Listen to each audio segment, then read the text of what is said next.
کہہ دو کہ اگر زمین میں فرشتے ہوتے کہ اس میں چلتے پھرتے اور رہتے بستے تو ہم ان کے پاس کسی فرشتے کو پیغمبر بنا کر بھیجتے۔ کہہ دو کہ میرے اور تمہارے درمیان اللہ ہی گواہ کافی ہے، وہی اپنے بندوں سے خبردار ہے اور ان کو دیکھنے والا ہے، اور جس شخص کو اللہ ہدایت دے وہی ہدایت یاب ہے، اور جن کو گمراہ رہنے دے تو تم اللہ کے سوا ان کے رفیق نہیں پاؤ گے۔ اور ہم ان کو قیامت کے دن اوندھے منہ، اندھے، گونگے اور بہرے بنا کر اٹھائیں گے، اور ان کا ٹھکانہ دوزخ ہے۔ جب اس کی آگ بجھنے کو ہوگی تو ہم ان کو عذاب دینے کے لیے اسے اور بھڑکا دیں گے۔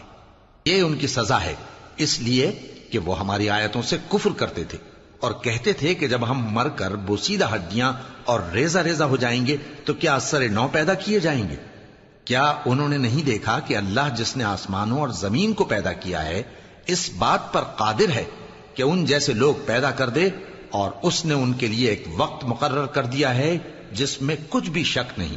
تو ظالموں نے انکار کے سوا اسے قبول نہ کیا۔